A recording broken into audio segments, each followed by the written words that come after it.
Bonjour à tous, mardi 17 mars, donc on démarre, comme convenu, on a un petit jour de retard mais évidemment il a fallu préparer la salle, préparer un petit peu les échauffements, on va dire légers, et là on est sur un premier cours sur les points. Donc il va y avoir sur la plupart des vidéos que je vais réaliser des exercices on va dire simples, plutôt pour ceux qui débutent, et puis des choses un peu plus on va dire intermédiaires, voire on va dire plus costauds pour ceux qui en font depuis longtemps. Donc là on va revoir tranquillement un petit peu les bases des points, sur le travail des directs. On va d'abord bien apprendre à se mettre en garde, toujours assez important, d'avoir une jambe bien devant, une jambe bien derrière.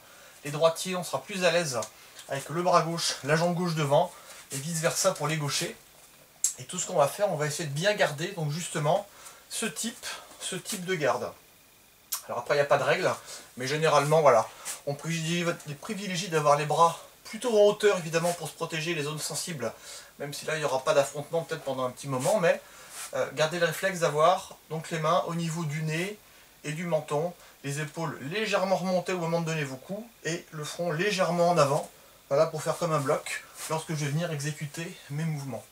Donc des petits rappels vite fait donc, sur les techniques de poing, on va dire classiques, qu'on peut retrouver à la fois et en self-défense et en sanda, à savoir donc les coups de poing directs.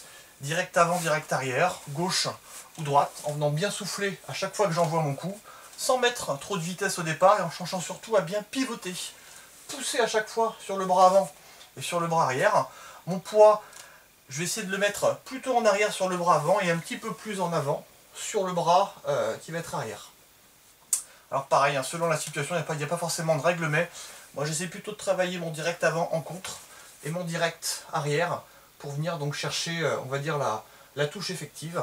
Mais évidemment, dans un combat, ça peut varier. On peut à la fois chercher à venir toucher en avançant avec son direct avant et continuer son avancée avec son direct arrière. Donc tranquillement, bien travailler son placement, bien venir tourner. Le pied qui est au sol, qu'on ne voit pas sur la vidéo, m'aide à mettre de profil. Mon talon gauche est décollé. Et pareil, lorsque j'envoie ma droite. Bien souffler en le faisant.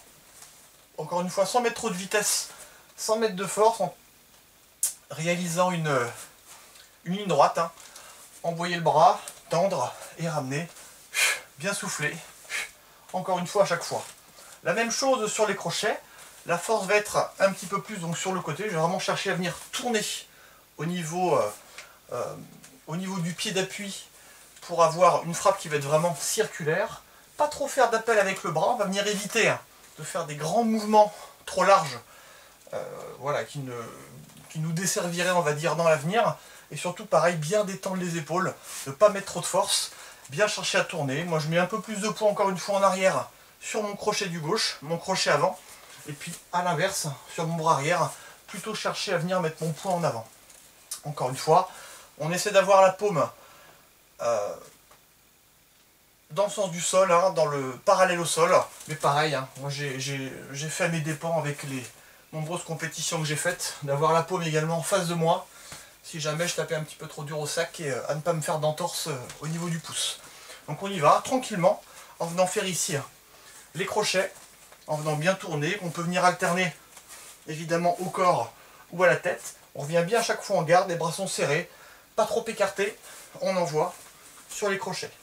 Les uppercuts, pareil, en venant remonter. Mon bras va venir décrire un C, comme si je faisais un crochet, mais en venant remonter.